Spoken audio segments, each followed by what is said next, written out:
beaucoup de m'accueillir ici à Oron-la-Ville. J'ai du coton de Neuchâtel. Qui connaît le coton de Neuchâtel? Qui n'est jamais venu au Val de Travers? Jamais.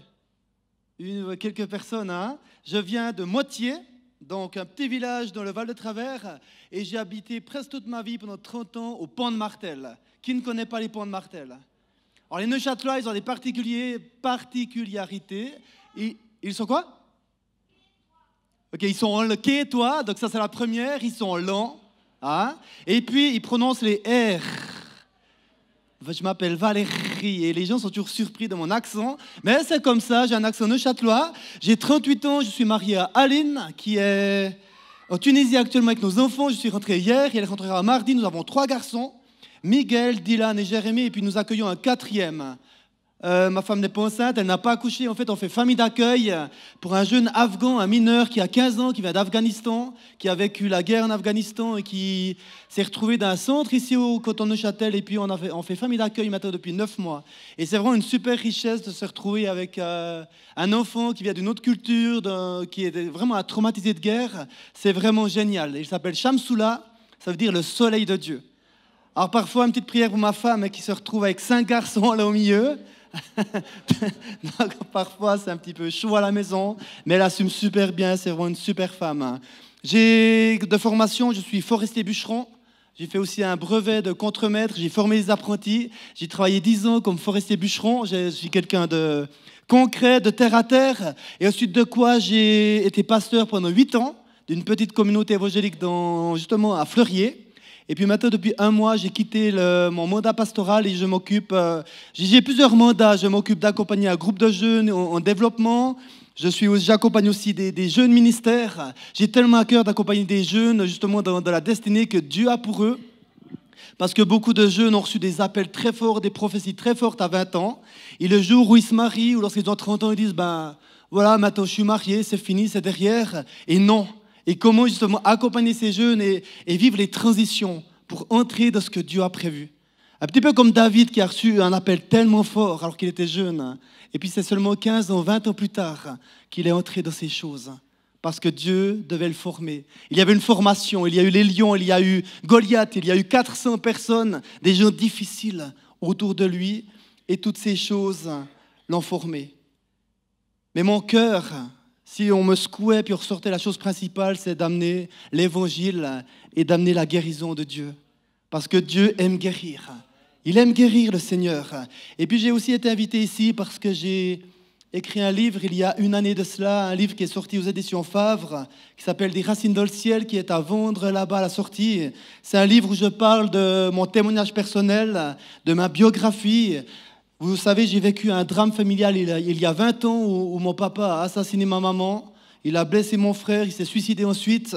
Un drame familial qui a été relayé par tous les médias. Mais le drame de tout ça, c'est que personne ne se rendait compte de ce qui se passait dans la famille Gonin. Pour les gens, on était une famille normale, une famille même modèle pour certains. Nous allions au culte le dimanche matin. Mon papa travaillait dur, nous avions une villa. Aux yeux des Neuchâtelois, d'avoir une villa, de travailler, c'est un petit peu le sommet de la réussite. Mais un drame était en train de se jouer. Et ce livre a beaucoup interpellé les gens parce que je parle des coulisses du drame. Ce n'était pas juste un coup de folie, c'est 20 ans de souffrance, 20 ans de difficultés qui ont abouti à un drame familial. Et beaucoup de gens, même des gens qui ne connaissent pas Jésus, ont apprécié ce livre parce que je parle justement de ces coulisses. Et beaucoup de gens m'ont dit, mais tu sais, chez nous, ça aurait pu arriver. Heureusement que mes parents peut-être se sont séparés avant. Je ne suis pas pour les séparations, mais certains m'ont dit, mais heureusement que mes parents sont séparés avant. Parce que sinon, ça aurait fini la même chose. Et de ce livre, je parle de ma foi, de ma vie avec Jésus. Et ce qui est génial, c'est qu'il est sorti aussi aux éditions Favre, donc une édition laïque en quelque sorte. Et puis, beaucoup de livres ont été vendus justement dans les librairies de la ville et ont interpellé beaucoup de personnes qui ne connaissent pas forcément Jésus. Alors hier soir, j'ai été invité ici pour une soirée miracle et guérison et j'ai partagé la première partie de mon témoignage, la partie de la rencontre avec le Seigneur et de toute une série de grâces vécues lorsque j'ai donné ma vie à Jésus. C'est ce que j'appelle un petit peu le côté pile de la pièce. Les pièces de monnaie, elles ont 2 côtés. Et le côté pile, c'est le côté où on vit quelque chose de fort avec Jésus, on rencontre Jésus, on vit des miracles, on vit des choses extraordinaires.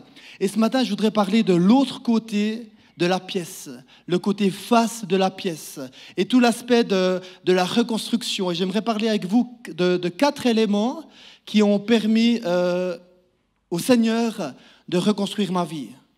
Alors je fais toujours attention lorsque je donne mon témoignage parce que c'est mon vécu, pas tout le monde ne vit les choses comme je le vis, mais ces 4 choses que je vais partager sont, je pense, des principes assez universels, assez bibliques, et je pense que chacun d'entre vous pourront prendre quelque chose de ce que je vais partager ce matin. Alors j'aimerais juste, avant d'aborder ces 4 points, de reparler un tout petit peu du côté pile de ce livre. Je suis né en 1979, justement, dans ce village des Ponts de Martel, et le côté dramatique, c'est que mon père, il était dépressif, mais un dépressif qui ne s'assume pas, un dépressif qui ne veut pas prendre des médicaments. Et puis, mon père était quelqu'un devant les gens, tout allait bien, c'était super, et à la maison, il se relâchait complet. Toute la pression accumulée au travail, toute la pression accumulée dans ses relations difficiles au travail, c'était un responsable. Il les libère à la maison, son cadre en quelque sorte. Il était très explosif. Donc devant les gens, super, et à la maison, il nous faisait vivre en quelque sorte l'horreur. C'est quelqu'un qui menaçait beaucoup sa femme, ma maman, qui l'a menacé beaucoup de fois de mort, qui très souvent menaçait de partir et de se suicider. J'ai grandi dans un climat de peur permanente. Avec mon papa, j'avais une assez bonne relation parce que j'avais un peu le même caractère que lui, mais avec mon frère du milieu, c'était tellement difficile. Mon frère du milieu, c'était un artiste, quelqu'un qui aimait le dessin, qui aimait rêver, qui aimait le sport. Et mon père, c'était plutôt quelqu'un de la nature, quelqu'un de bourru. Et avec mon frère, c'était tellement difficile. Mon frère a été tellement humilié. Parce que mon père ne savait absolument pas comment gérer un enfant différent, un enfant avec un autre caractère. Plusieurs fois, nous avons dû appeler la police avec les chiens qui sont allés chercher mon père, parce que réellement, il menaçait de mettre fin à ses jours. Le drame de tout ça, c'est que tous les jours, on devait prier. Tous les jours, on parlait de Dieu. Or, c'est génial de parler de Dieu tous les jours, mais lorsqu'à la maison, vous vivez l'enfer et que le dimanche, vous êtes obligé d'aller à l'église, d'aller au culte et de faire semblant de lever les mains. En fait, dans notre milieu, on n'osait pas lever les mains parce que ce n'est pas biblique de lever les mains, soi-disant. Il y avait vraiment un immense problème. Parce qu'à la maison, c'était l'enfer sur terre, je vous promets. Et le dimanche, il fallait mettre la cravate et faire semblant que tout aille bien. Et dès qu'on fermait les portes du local, c'était nouveau l'horreur. J'avais une image d'un Dieu tellement négative. Pour moi, Dieu, c'était la personne à éviter. Pour moi, Dieu, moins on le fréquentait, mieux c'était. J'ai grandi avec une peur panique de l'enfer. Valérie, si tu ne demandes pas pardon pour tes péchés, tu iras en enfer. Et tous les soirs, je demandais pardon à Dieu. J'étais dans la culpabilité parce que je me disais, mais Jésus va venir cette nuit. Et s'il revient cette nuit quand je dors, parce que Jésus va venir quand on dort, évidemment qu'on est le moins près. Waouh! Et tous les soirs, je demandais pardon à Dieu pour tous mes péchés. Pardon. Et ceux que je n'avais même pas commis. Je demandais pardon pour être sûr que si Jésus revienne, qu'il me prenne avec. Et j'ai grandi de cette atmosphère de peur, de défi, avec une maman qui priait pour nous, qui faisait le dos rond, qui pensait qu'il fallait rester soumise à son mari. Et puis, elle est restée jusqu'au bout. Et puis, j'ai rencontré le Seigneur, j'avais 17 ans. Et puis, une année après cette rencontre avec le Seigneur, une année pile, je témoigne d'une église, de ce que Jésus a fait dans ma vie une année en arrière. Mon père arrive, il était séparé de ma maman à ce moment-là. Et puis, il arrive avec un pistolet en pleine nuit. Et puis, il assassine ma maman dans la maison, à côté de la maison. C'est des coups de feu, c'est des cris qui m'ont réveillé.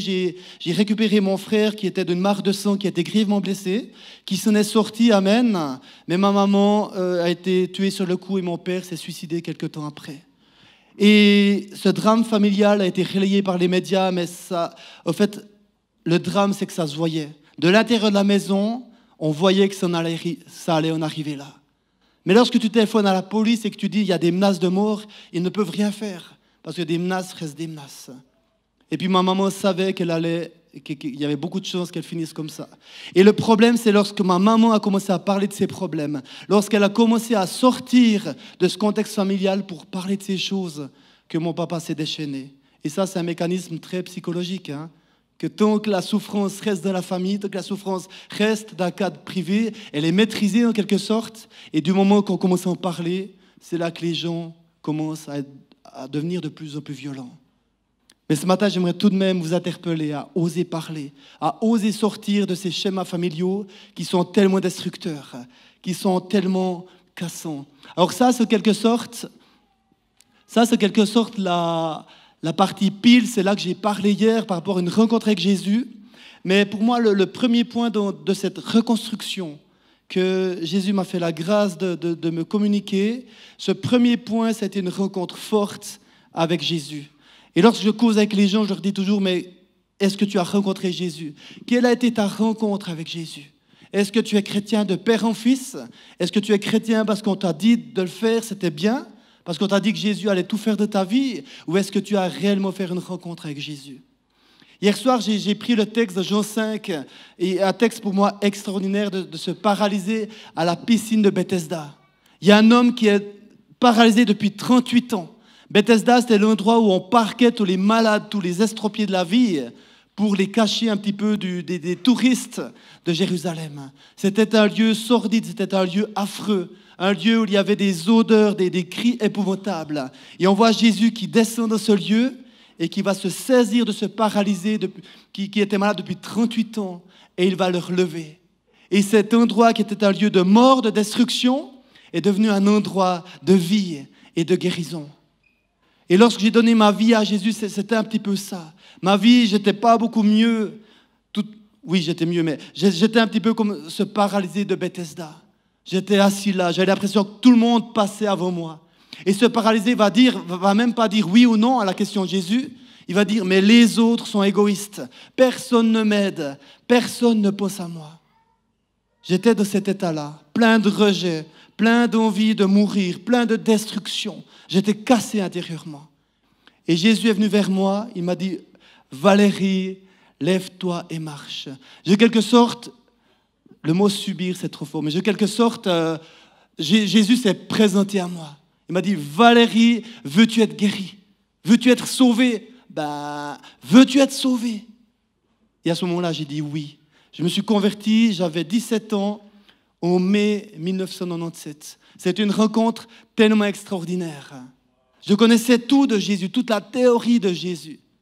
Mais ce Jésus-là, je ne voulais pas. Et ce soir-là, c'est comme si toute cette théorie que je connaissais sur Jésus, qu'il était mort sur la croix pour mes péchés, qu'il m'aimait indépendamment des circonstances, ce Jésus-là s'est révélé à moi.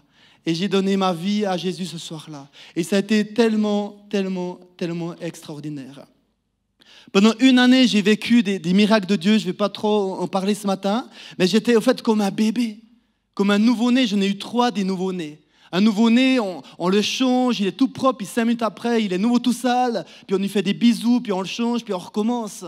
Et c'était ça ma nouvelle naissance. Et tellement de chrétiens, malheureusement, n'ont pas vécu ce temps de grâce avec Dieu.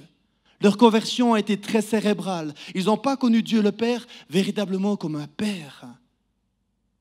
Et c'est tellement fort comme ce paralysé qui a été guéri par grâce. Jésus ne lui a pas dit, mais confesse tes péchés, fais ci, fais ça. Il l'a relevé, il l'a guéri. Et c'est après, plus tard, lorsqu'il l'a revu dans le temple, qu'il lui a dit, mais maintenant que tu es guéri, maintenant que tu es nouveau propre, ça serait bien que tu me suives. Va et ne pêche plus, de peur qu'il t'arrive quelque chose de pire. En fait, Jésus proposait simplement à ce paralysé de dire, mais voilà, maintenant tu es guéri, maintenant tu as vécu ce stade de l'enfant, maintenant grandis, maintenant suis-moi, maintenant viens avec moi dans le stade de l'adolescence, viens avec moi dans le stade du monde des adultes, viens avec moi. Et tellement de chrétiens sont restés malheureusement dans le stade du bébé. Ils font caca aux culottes, puis ils pleurent, puis Dieu vient les changer, il fait des papouilles, mais c'est génial ce temps. Mais lorsque tu as 20 ans de conversion, tu ne peux plus être dans ce temps. Jésus, il va te pousser à grandir. Mais Dieu, il est tellement bon pour ceux qui veulent rester dans cet état-là, il les laisse. Puis c'est des gens que tu as l'impression qu'ils sont toujours bénis parce qu'ils vivent tellement de choses avec Dieu. Amen. Mais tu as l'impression qu'ils ne grandissent pas. Tu as l'impression qu'ils tournent en rond. Tu as l'impression qu'ils restent dans leurs mêmes problèmes, toujours et toujours. Une rencontre forte avec Jésus. Pour moi, le deuxième point dans la reconstruction que Jésus m'a proposé, c'était la notion d'être bien entouré. J'ai un couple d'amis qui étaient pasteurs à l'époque, qui m'ont pris sous leurs ailes, qui m'ont accepté tel que j'étais. C'est cette personne-là qui m'a amené au Seigneur une année avant. Et le soir, après le drame, je dormais déjà chez eux. Et puis il m'a dit, Valérie, chez nous, tu fais comme tu veux. Tu peux fumer à l'intérieur, tu peux faire ce que tu veux. Sois le bienvenu chez nous. J'étais quelqu'un qui buvait beaucoup, qui fumait encore. Je priais pour ceux qui fumaient alors que je fumais à fond moi-même. J'étais complètement incohérent, mais comme un nouveau-né, qui est nouveau-né, qui est un bébé, qui agit comme un bébé. Et pourtant, Jésus s'occupait de moi. Cette notion d'être bien entouré. La Bible nous parle tellement de fois de cette notion, les uns les autres. Supportez-vous les uns les autres. Pardonnez-vous les uns les autres. Confessez les péchés les uns les autres. Nous sommes un petit peu d'un monde chrétien où nous avons la notion de la verticalité. C'est Dieu mon Père, c'est Dieu qui me reprend, je confesse mes péchés à Dieu, c'est Dieu qui m'encourage, c'est Dieu qui me soutient, amen. Mais n'oublions pas cette notion d'horizontalité. Les uns les autres, aimez-vous les uns les autres, exhortez-vous les uns les autres. Et les chrétiens n'aiment pas ça, ils n'aiment pas qu'on parle de leur vie. Ils n'aiment pas qu'on les interpelle. Ils n'aiment pas tellement lorsqu'on leur dit mais là, ce que tu as fait, c'est pas juste. Repens-toi. Et pourtant, c'est tellement fort. Vous savez, de métier, je suis forestier bûcheron et tellement de fois, j'ai appris des choses sur le Seigneur par rapport à la forêt. Vous savez que les arbres les plus beaux, ceux qui vont donner le plus de qualité, sont les arbres qui ont été contrariés. Sont les arbres qui ont été serrés de leur jeunesse. Et le fait d'être serrés de leur jeunesse les empêche de faire des branches latérales. Parce que lorsqu'un arbre a des branches, ça altère la qualité du bois. Et les arbres qui sont serrés depuis leur jeune âge, ils ne peuvent pas faire des branches en largeur, mais ils sont obligés de pousser en hauteur.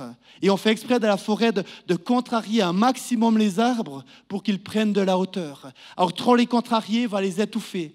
Il y a certains arbres qui ont besoin d'être serrés de près, et d'autres qui ont besoin de plus de distance. Tu prends un cerisier, si tu le serres de près, il va mourir. Mais un hêtre, si tu ne le serres pas de près, il va s'élargir. Il va prendre de la largeur. Et vous connaissez tous les sapins de Châtelois, ces gros sapins dans les pâturages. Ils sont beaux, ils sont majestueux, mais c'est une qualité épouvantable de bois. C'est une qualité médiocre. C'est juste bon pour faire des feux et griller des cervelas. Alors c'est bon les cervelas, mais ce n'est pas la destinée qu'il a un épicéa. Les uns les autres.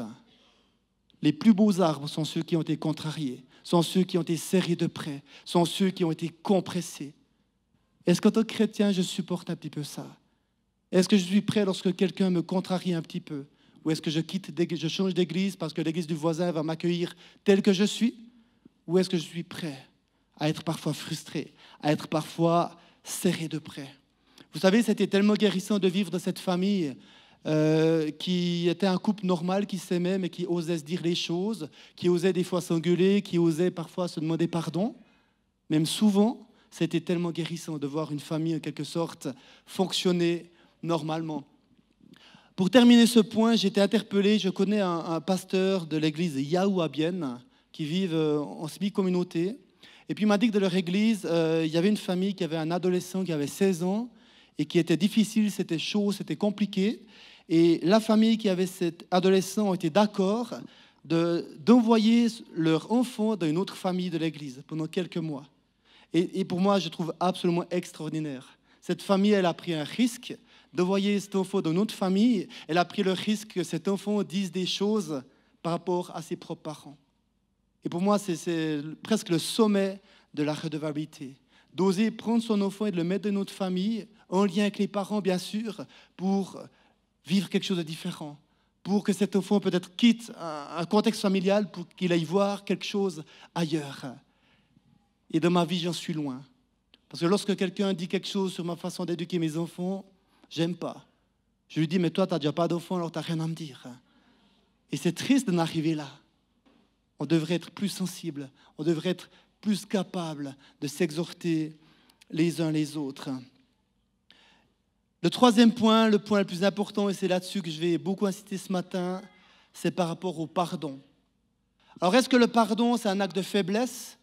Est-ce un acte libérateur? Pardonner, est-ce minimiser? Est-ce que c'est excuser? Est-ce que c'est fuir la réalité? Pardonner, est-ce possible de pardonner quelqu'un alors qu'il est décédé? Et j'aimerais un petit peu aborder ce point. Vous savez que 3 mois après ce drame, j'étais nouveau quelqu'un qui allait bien, j'étais nouveau comme avant. Et puis, mais ça cachait quelque chose. Ça cachait une réalité au fond de moi. Et je suis parti au Canada 3 mois après ce drame pour faire une école biblique, une école de jeunesse en mission. Et je devais partir 9 mois. Et puis, 1 semaine après ce départ, j'étais de nouveau de retour en Suisse. J'ai pleuré pendant 1 semaine. Je n'étais pas quelqu'un qui pleurait, je n'aimais pas pleurer parce que c'est les filles qui pleurent, les garçons, ça ne pleure pas, ça doit être solide. Mais arrivé au Canada, j'ai pleuré pendant 1 semaine. Je me suis retrouvé face à moi-même. En Suisse, j'avais appris à fuir la réalité.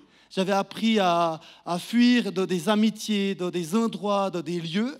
Et arrivé au Canada, en plus on était logé dans un vieil orphelinat, donc sympa, j'ai complètement craqué.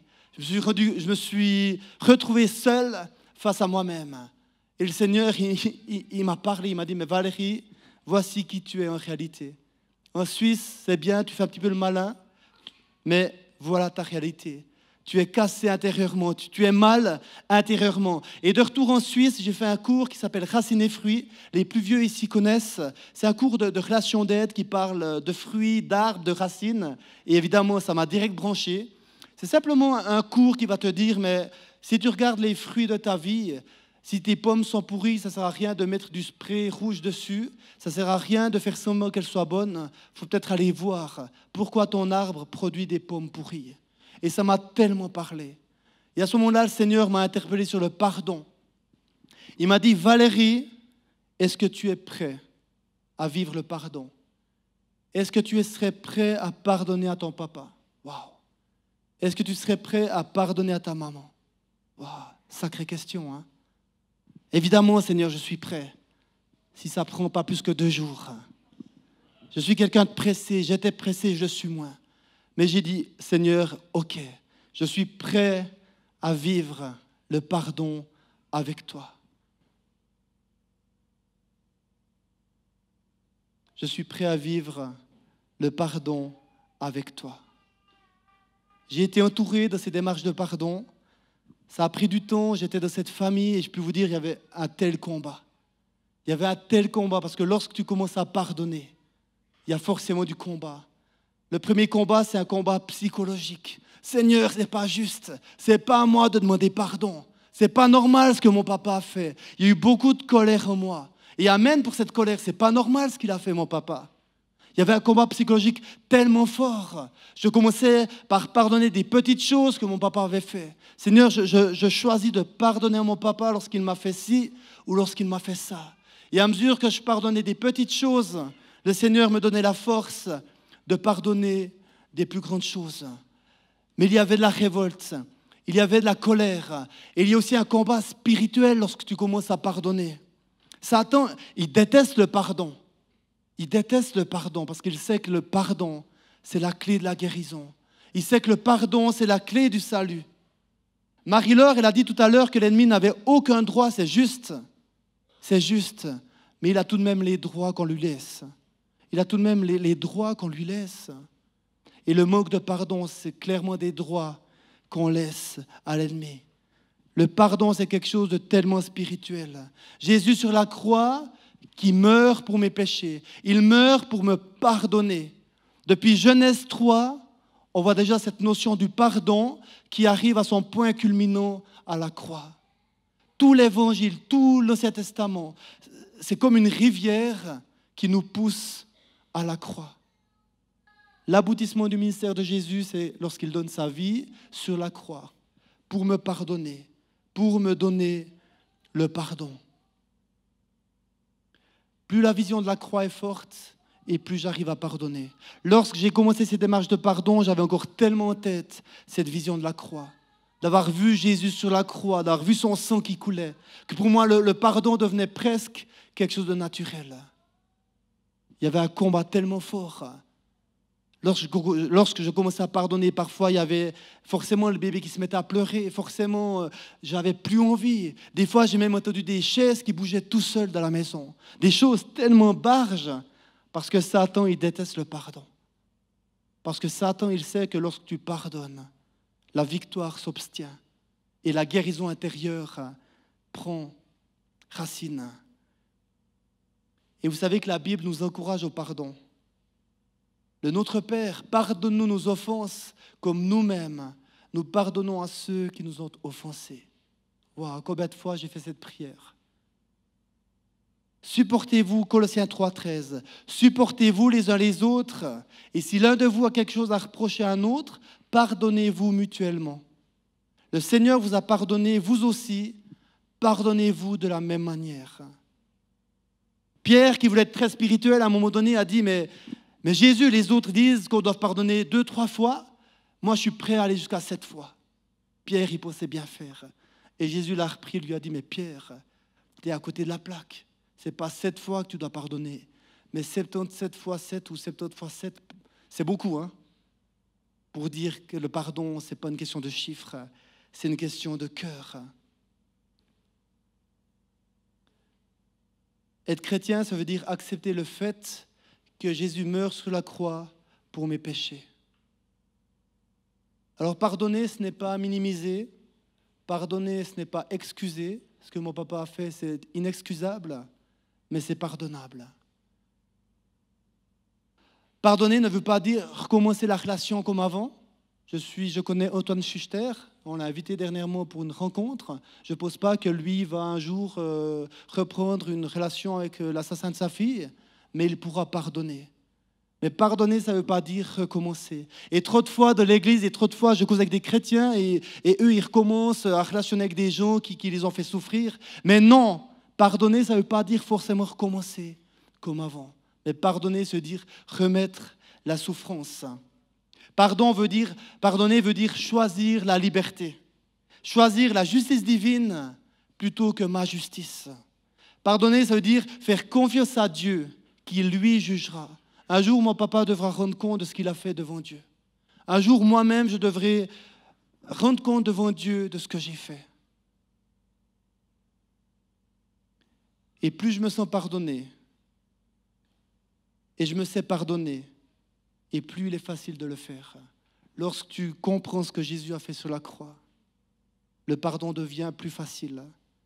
Je n'ai pas dit qu'il devenait facile, mais il devient en tout cas moins difficile. Et vous savez que le manque de pardon, il tient à lier des personnes. Tellement de personnes sont liées par le manque de pardon. Le manque de pardon provoque des maladies, des ulcères, des cancers. Je ne suis pas en train de dire que tous les cancers sont liés à ça. Mais le manque de pardon provoque des maladies. Les Jurassiens, ils disent plutôt crever que de pardonner. Et ça, c'est des paroles tellement fortes, tellement prophétiques. Parce que le manque de pardon, effectivement, te fait crever. Tellement de gens sont crevés. Tellement de gens sont courbés par la vie parce que la souffrance les a marqués. Et ces gens refusent de pardonner. Ah, je ne veux quand même pas pardonner mon grand-père d'avoir fait ça. Alors que le grand-père, il est mort depuis longtemps. Et qu'en attendant, c'est toi qui subis les conséquences de ce que le grand-père ou la grand-mère t'a fait. Le pardon, il m'a libéré de la haine. Le pardon, il m'a permis de prendre du recul par rapport à toute cette situation. Et le pardon m'a permis de renouer avec l'histoire de ma famille. Et parfois, la haine, le sentiment d'injustice, l'orgueil nous empêchent de vivre cette démarche de pardon. Alors, les résultats du pardon aujourd'hui, c'est que j'ai réussi à remettre à la juste place les gens, d'un peu plus comprendre mon papa, d'un peu plus comprendre ma maman. Mais pourquoi a-t-il fait ça? Pourquoi? Qu'est-ce qui lui a pris? Le pardon aujourd'hui permet que je sois également fier de mon papa. Ça peut vous paraître bizarre, mais si je suis là aujourd'hui, c'est grâce à mon papa. Je n'ai pas été conçu par le Saint-Esprit. Peut-être vous, mais pas moi. Si j'ai fait forestier bûcheron comme métier, c'est parce que mon père m'a transmis l'amour de la forêt. Si j'aime les champignons, j'aime aller aux champignons, c'est parce que mon père, j'ai passé des heures avec lui aux champignons. Si j'aime parler aujourd'hui, c'est parce que ma maman, c'était une institutrice. Et elle aimait parler, elle aimait expliquer. Parfois, elle parlait trop, c'était chiant des fois, mais elle m'a transmis ça. Alors, j'espère pas être trop chiant ce matin, mais le pardon permet de prendre ce qui est bon chez les personnes.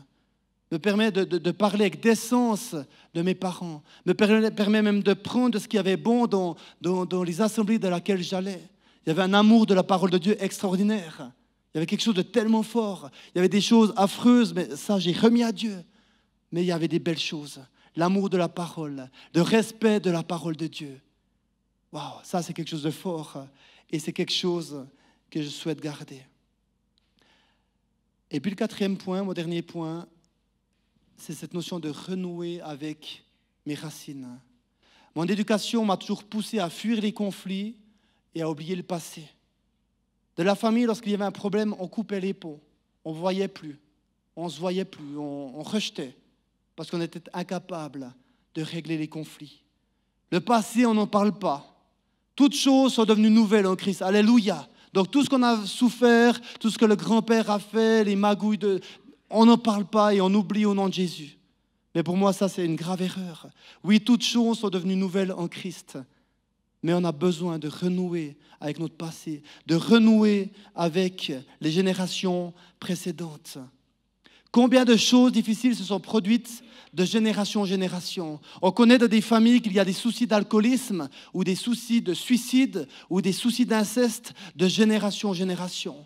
Mais lorsqu'on parle de ce que le grand-père faisait, on n'en parle pas. Parce que le grand-père, il faut le laisser en paix. Les morts, il faut les laisser enterrer. Et on n'en parle pas. Et quelques générations après, la même chose se reproduit. Et on est étonné parce qu'on ne prend pas le temps de mettre à la lumière ces choses, de les dénoncer, de les guérir. Et on ne prend non plus pas tellement le temps de prendre les bonnes choses de nos familles. Est-ce que vous connaissez votre famille? Est-ce que vous connaissez le passé de votre famille? Alors, en écrivant ce livre, j'ai pris pas mal de temps pour comprendre d'où je venais. J'ai perdu mon grand-père maternel. Je ne l'ai pas perdu, je ne l'ai jamais connu. Ma maman, elle avait 2 ans. Mon grand-père maternel est mort à 38 ans. J'ai appris que ma grand-mère paternelle était morte, je l'ai appris dans le journal. C'est dans le journal que j'ai vu que ma grand-maman, qui habitait à 20 km de chez moi, était décédée. Je n'ai jamais connu mon oncle, ma tante, je commence à les reconnaître maintenant, parce que de la famille, lorsqu'on n'était pas d'accord avec un verset biblique, on coupait les ponts. Mais finalement, c'était qui ce grand-père maternel? C'était quoi ses qualités? Pourquoi est-ce qu'il est mort? Pourquoi il n'a pas pu être guéri de cette maladie? C'était quoi ses qualités? C'était quoi ses défauts? On m'a toujours dit que ma grand-maman maternelle était quelqu'un de pas sympa, quelqu'un d'aigri. Mais que s'est-il passé? Et savez-vous quoi? Que ma grand-maman, lorsqu'elle est née, sa maman est morte en couche. Et son papa s'est remarié avec sa belle-maman, avec sa tante. Et puis, on toujours reproché à cette petite fille que c'était de sa faute si la maman était morte. Alors que depuis tout petit, on vous dit, mais c'est ta faute si tu es en vie. C'est ta faute parce que ta maman est morte. Imaginez ce qui peut se produire dans une vie. Mais si on n'en parle pas, c'est quelque chose qui se reproduit. Et c'est du rejet qui se reproduit de génération en génération. Mon grand-père est mort d'un infarctus. Mon père a fait un infarctus. Et j'ai pris beaucoup de temps pour dire, mais Seigneur, je vais me séparer de cet héritage de mort. Alors je vais faire attention à ce que je mange, je vais faire attention au stress, je vais arrêter de fumer, mais je vais me séparer au nom de Jésus de cet héritage par rapport aux infarctus. Mon identité, elle est clairement en Christ. Mais je suis également fils de mon papa, fils de ma maman. Et aujourd'hui, j'aimerais prendre les qualités qu'avait mon papa et les qualités qu'avait ma maman.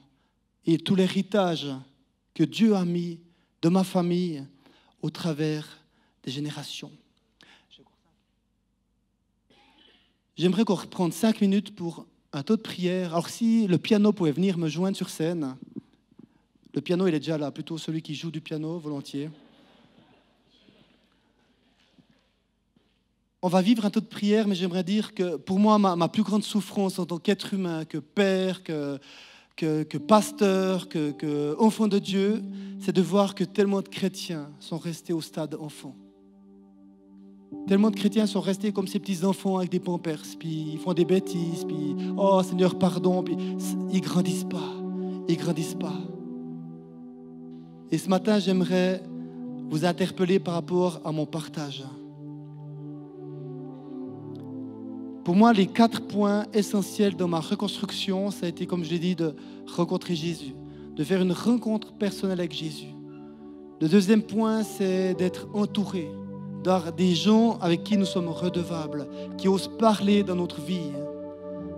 Le troisième point, ça a été cette notion de pardon. Et le quatrième point, c'est cette notion de renouer avec nos racines, de dénoncer les choses qui n'étaient pas bonnes de les générations, mais de prendre ce qui est bon, parce que de chaque famille, il y a des choses qui sont bonnes. Mais ce matin, j'aimerais vous interpeller par rapport au pardon. Je pense qu'ici, qu'il n'y a que des chrétiens, des gens qui ont déjà rencontré Jésus-Christ, qui ont en tout cas compris cette notion de pardon sur la croix. Ça, je suis assez convaincu. Mais ce matin, j'aimerais interpeller le peuple de Dieu ici présent à vivre le pardon. À vivre le pardon. Et cette parole des Jurassiens qui disent, mais plutôt crever que de pardonner. Il y a tellement de chrétiens qui, en fait, ils rigolent que je dis ça parce qu'ils disent, mais punaise, c'est ce que je suis en train de faire. Ce que le grand-père m'a fait, j'ai jamais réussi à lui pardonner. C'est inexcusable. Oui, c'est inexcusable. Oui, c'était affreux. Oui, c'est dramatique. Mais c'est possible de pardonner. Ça ne veut pas dire que tu vas minimiser. Ça ne veut pas dire que tu dis finalement c'était pas si grave. Oui, c'est extrêmement grave. Oui, ça a détruit ta vie. Mais oui, je choisis de pardonner. Jérémie l'a dit tout à l'heure qu'il a vu beaucoup de personnes être guéries, même physiquement, alors qu'il y avait des démarches de pardon en cours. Ce matin, je ne vais pas faire un appel en disant aux gens, si vous voulez pardonner, venez devant. C'est entre vous et le Seigneur. C'est un choix que vous devez prendre. Et j'ai tout de même quand même encouragé les gens qui ont des choses fortes à pardonner, peut-être à être entourés, à demander de l'aide à des gens qui vont être là dans cette démarche pour vous soutenir. Parce qu'il y aura des émotions, parce qu'il y aura du combat. Ça ne va pas être facile, mais le résultat est tellement extraordinaire. Dieu il est capable de prendre des vies tellement fracassées comme la mienne pour en faire quelque chose de bien, pour en faire quelque chose de mieux, pour en faire quelque chose qui puisse rendre gloire à Dieu. Et ce matin, alors que nous sommes dans la présence de Dieu, j'aimerais vraiment vous interpeller à réfléchir à où vous en êtes dans vos relations familiales. Toutes les personnes qui sont peut-être divorcées, séparées, qu'en est-il de vos ex-maris ou femmes, ou aux personnes qui ont perdu des parents de façon violente, qui sont peut-être en colère contre le médecin qui a mal fait qui a peut-être passé à côté de quelque chose. Par rapport au grand-père, je parle toujours du grand-père, ça peut être une grand-mère qui a fait des choses qui n'étaient pas justes. Est-ce que ce matin, vous serez prêt à pardonner ou à prendre la décision de pardonner? Comme le Seigneur vous a pardonné, ça c'est la notion verticale, pardonnez-vous les uns les autres. Seigneur, je te prie pour toutes les personnes ici présentes. Tu connais leur vie, tu connais leur vécu. Et Seigneur, cette parole qui dit, mais plutôt mourir que de pardonner, c'est tellement fort. C'est tellement fort, mais c'est tellement dramatique. Parce qu'il y a ici des gens présents qui ont pris ces paroles pour eux, qui ont dit, mais cette personne-là, j'y pardonnerai jamais. Et cette personne, elle est en souffrance à cause de cette personne, que bien même cette personne est peut-être déjà morte depuis longtemps.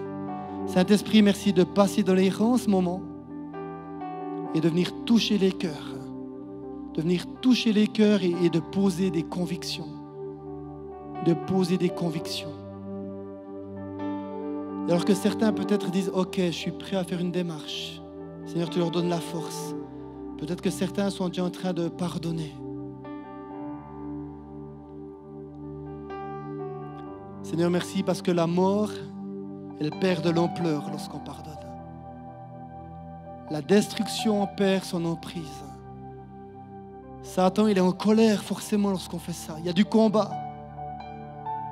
Mais Jésus, tu as remporté la victoire. Et je prie pour toutes les personnes ici présentes. Je te prie, Seigneur, de parler à leur cœur. Chacun à leur niveau.